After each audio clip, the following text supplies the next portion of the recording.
Olá, turma do segundo período. Sejam bem-vindos à nossa primeira aula do primeiro módulo da disciplina de Psicologia da Educação. Fiquem comigo até o final, eu prometo não cansar vocês. E só lembrando que as aulas sempre são acompanhadas de materiais complementares que vocês podem estar estudando posteriormente, infográficos, PDFs, materiais que eu selecionei com todo cuidado, com todo carinho, para que vocês pudessem conhecer melhor esses conteúdos que nós estaremos abordando. O tema da nossa aula é concepções teóricas e na aula de hoje nós vamos conhecer uma dessas correntes psicológicas, uma tendência psicológica muito importante para o desenvolvimento da psicologia. Mas antes de conhecermos, vamos nos situar um pouco no tempo e vamos conhecer esses dados que são importantes. Primeira coisa que eu quero falar é sobre o ano de 1879, que foi o ano em que os primeiros laboratórios de psicologia eles começaram a surgir, eles começaram a funcionar. A psicologia, ela lutava para emergir como ciência. Então, o contexto da psicologia nesse período era esse, era de busca de identidade, de uma identidade que a consolidasse como ciência.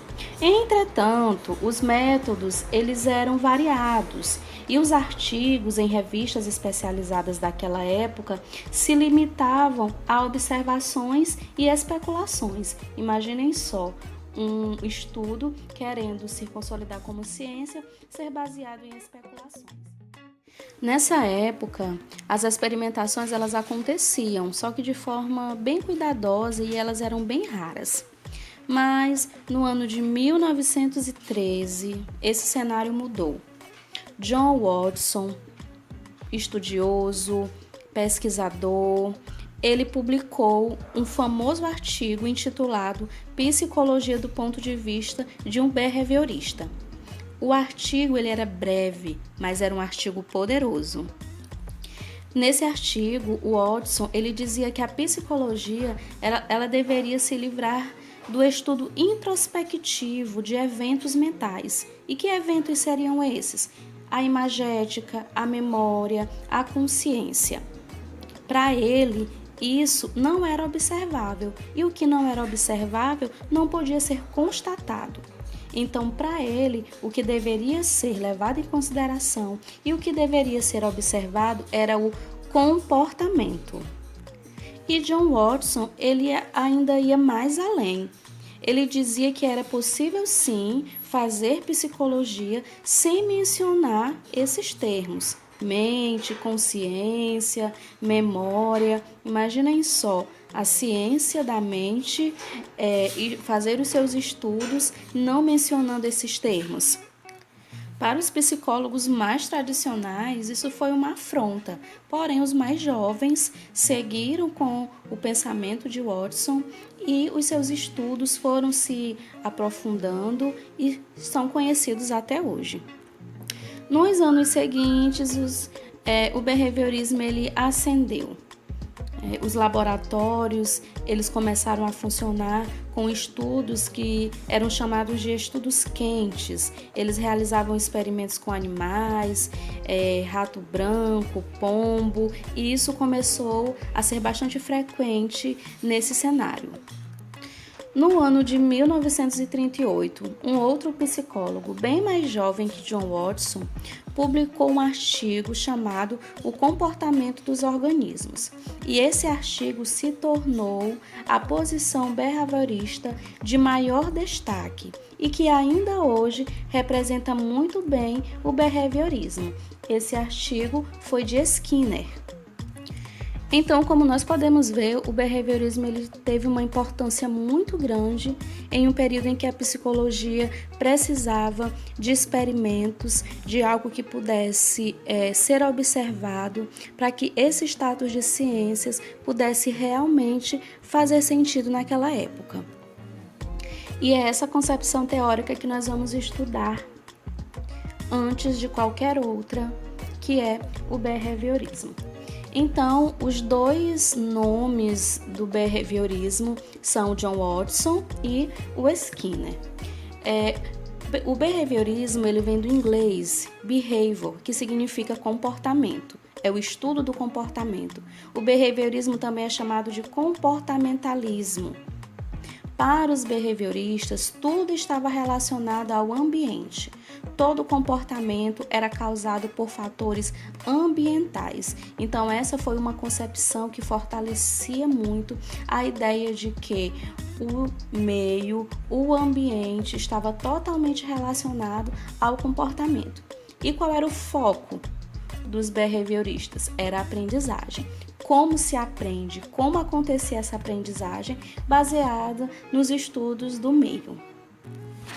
O John Watson ele é considerado o pai do behaviorismo, não apenas pelo artigo que ele publicou, mas também pelos vários experimentos que ele realizou. Ele tem uma frase muito interessante que diz o seguinte: dei-me uma dúzia de crianças saudáveis, bem constituídas e a espécie de mundo que preciso para as educar. E eu garanto que, tomando qualquer uma delas ao acaso, prepará-la-ei para se tornar um especialista que eu selecione. Um médico, um comerciante, um advogado e sim, até um pedinte ou ladrão, independentemente dos seus talentos, inclinações, tendências, aptidões, assim como da profissão e da raça dos seus antepassados. Percebam como fica claro a ideia determinista que o John Watson acreditava. Influenciado pelo positivismo, influenciado também pelos filósofos empiristas. Lembrem da ideia dos empiristas, de que a criança nascia como um papel em branco. Essa era a mesma ideia do John Watson. Então, nessa citação fica claro que o autor acreditava que as pessoas podem ser treinadas. O comportamento pode ser ensinado, o comportamento é algo que pode ser aprendido. Então, me entregue uma criança e eu vou escolher e eu vou ensinar a ela e ela será aquilo que eu quero que ela seja, porque eu vou condicionar essa criança a certos comportamentos e ela irá aprender a ser o que eu quero que ela seja. Como eu já comentei, John Watson realizou vários experimentos, mas um desses experimentos ele ficou muito conhecido e ainda hoje ele é motivo de estudo.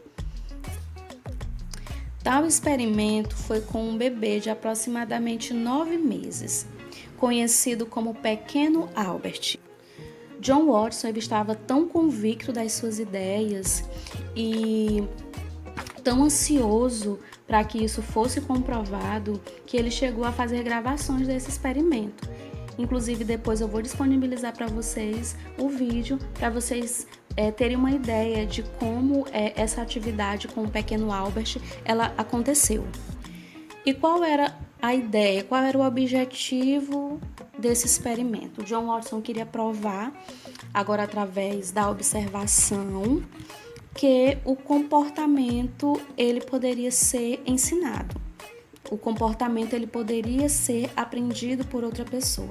Então ele queria desenvolver no bebê o medo. Era isso que ele queria fazer. Ele queria desenvolver esse comportamento. Então, pessoal, resumidamente, o experimento consistia em colocar o bebê diante de objetos e diante de animais. E o bebê foi colocado, foi apresentado a ele um macaco, foi apresentado a ele um rato, um coelho, e o bebê não apresentava medo. Ele tinha ainda um pouco de receio, mas nada que pudesse ser caracterizado como medo. Ele brincou com o rato, inclusive foi apresentado a ele uma chama e ele até quis tocar nessa chama. E assim seguia o experimento, até que o John Watson ele começou a realizar outras atividades dentro do experimento. Então ele pegou um martelo e começou a bater em uma barra de ferro com esse martelo, fazendo um barulho, e o pequeno Albert se assustava todas as vezes que ele ouvia esse barulho. E ele o bebê passou a sentir medo daquele barulho. Até que em um determinado momento, trouxeram novamente bichos para perto do pequeno Albert. E, à medida que esse animal era colocado perto dele, novamente o barulho do martelo na barra de ferro acontecia. Então, fazia-se esse barulho e colocava esse animal perto do bebê. Como o bebê já havia associado o medo a esse barulho, ele acabou que relacionando o medo também ao animal que era colocado diante dele. E então, pessoal, o pequeno Albert começou a ter medo dos bichos que eram colocados perto dele. E chegou um momento em que, mesmo não batendo na barra de ferro, ele sentiu medo dos bichinhos que eram colocados diante dele. Ficou com medo do rato, do macaco, até mesmo de um bicho de pelúcia. Então, tudo que lembrava algo mais peludo, ele sentia esse receio, ele sentia esse medo. Então, já dá para imaginar que o experimento foi um sucesso. Era isso que o John Watson queria, era isso que ele queria comprovar. Ele queria mostrar que as emoções, que o comportamento, eles podem se tornar respostas, mas não são quaisquer respostas, são respostas condicionadas. Ele quis mostrar que o comportamento humano ele é condicionado, ele é ensinado, que o ser humano ele nasce sem essas questões genéticas, que o comportamento não tem a ver com as questões genéticas, mas que ele é ensinado a ter medo, ele é ensinado a sentir alegria e assim por diante. Apesar de todo o sucesso do experimento, gente, o John Watson, na época, ele também foi bastante criticado, porque ele acabou que sujeitando a criança a várias situações perturbadoras, incômodas.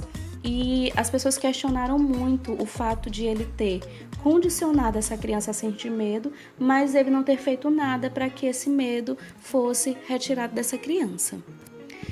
E essas polêmicas em relação aos experimentos, elas eram muito comuns naquele período, principalmente porque muitos dos estudiosos, dos cientistas, psicólogos, eles realizavam esses experimentos com os filhos, na própria família, com outras crianças também, mas também não existia uma fiscalização, algo mais rigoroso para que pudesse dar mais segurança a essas crianças que passavam por esse tipo de situação.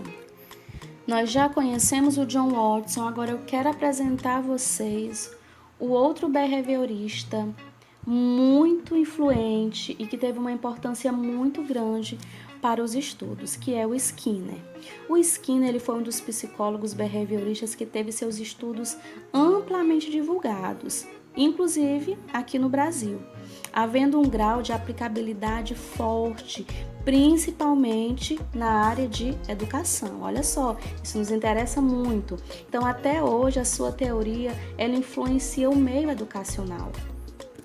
O pensamento de Skinner era muito parecido com o pensamento de John Watson, mas divergiam em alguns pontos. Mas o Skinner, ele enfatiza que só se aprende quando o comportamento é fortalecido por um reforço ou diminuído por uma punição. Vamos entender isso melhor, que é bem interessante. Um dos experimentos que ficou muito conhecido foi chamado de caixa de Skinner. Nessa caixa era colocado um rato e nessa caixa havia uma espécie de alavanca. E quando o rato ele apertava ou tocava essa alavanca, de alguma forma caía nessa caixa alimento ou água para esse rato. E essa ação foi se repetindo, até que em um determinado momento eles energizaram a caixa. Então, todas as vezes que o rato ele se aproximava da alavanca e tocava essa alavanca, ele recebia pequenas descargas elétricas. E recebendo essas descargas elétricas mais de uma vez, o ratinho, coitado, ele ia se afastando daquela alavanca e de toda aquela situação que trazia esse desconforto para ele. E foi exatamente isso que Skinner chamou, na sua teoria, de reforço positivo e reforço negativo. No caso do experimento com o rato, o reforço positivo foi dado a ele quando ele tocava a alavanca e ele recebia algo em troca, ele recebia uma recompensa. Então, esse comportamento aumentou a ocorrência de acontecer aquilo que o rato, de certa forma, queria que acontecesse, que era algo que, mesmo estando relacionado ao seu instinto animal, fazia bem para ele. E o reforço negativo tem a ver com aquela punição que o rato ele recebeu. E isso diminuiu a ocorrência do comportamento. Ele deixou de se aproximar da alavanca porque ele recebeu um reforço negativo. E junto com esse reforço negativo, uma punição. É ou não é interessante, gente? Bastante. E aí eu pergunto para vocês agora, pensem comigo, existe ainda o behaviorismo no nosso dia a dia, no nosso cotidiano? Existe essa frequência de atitudes e de comportamentos behavioristas? Será se realmente nós estamos condicionados ao meio? Se o meio é responsável por causar em nós um comportamento?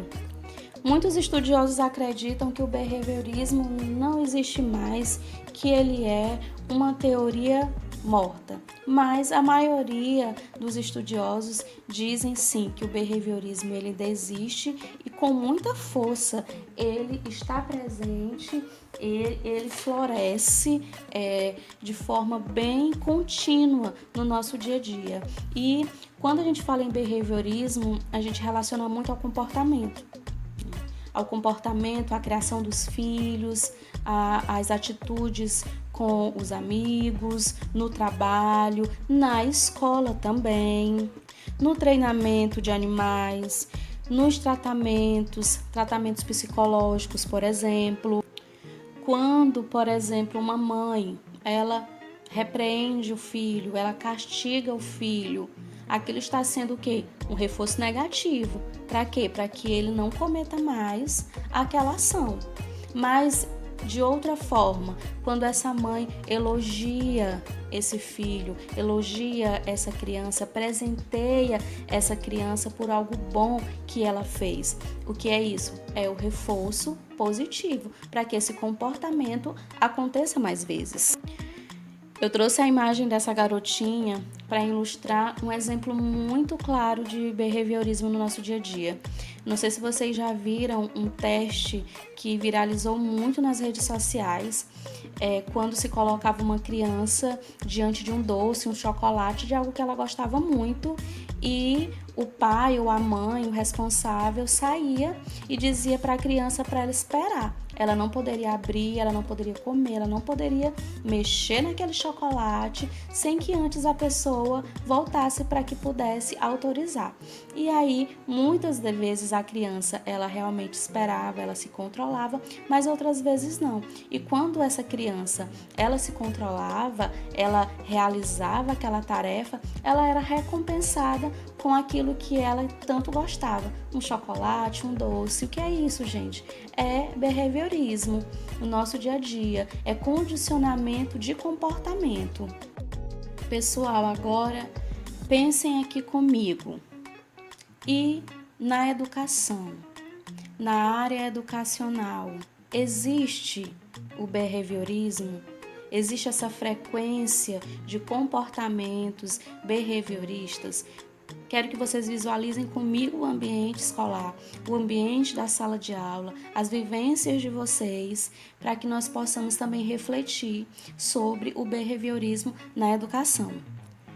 Só ressaltando também, pessoal, que nem todos os estudiosos e psicólogos inclusive atuais, eles concordam 100% com o behaviorismo, principalmente com o behaviorismo na educação ou até mesmo na criação dos filhos. Você também tem essa total liberdade de não concordar. Ah, professora, eu não concordo que esse aspecto do behaviorismo na educação seja válido. É justamente isso que eu quero refletir com vocês, tá? Por exemplo, na área educacional, antes de nós falarmos sobre a sala de aula moderna, sobre a escola do presente, vamos refletir um pouco sobre a escola tradicional. O reforço negativo na escola tradicional, com o sentido de punição, ele era muito frequente. Então, já nesse aspecto, nós podemos perceber que era algo que não era tão positivo assim. Então, as punições, os castigos, a palmatória, o ficar de joelho e várias histórias que nós ouvimos que mostram que o tradicionalismo trazia esse comportamento behaviorista e que isso não era nada positivo para a educação. Pessoal, mas e hoje? Turma do segundo período, queridos acadêmicos, e hoje?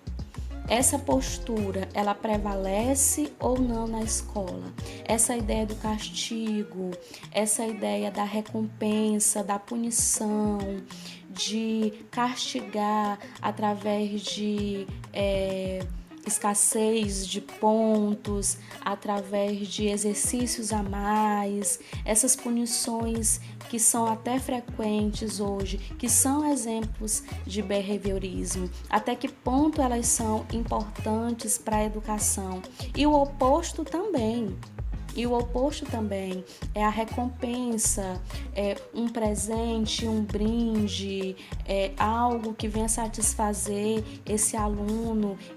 Isso é motivador, isso é importante, ou as pessoas devem seguir, ou o profissional deve seguir a ideia de que o aprendizado ele deve acontecer e os benefícios são o que se aprende realmente, e os benefícios não são materiais, eles são imateriais, enfim.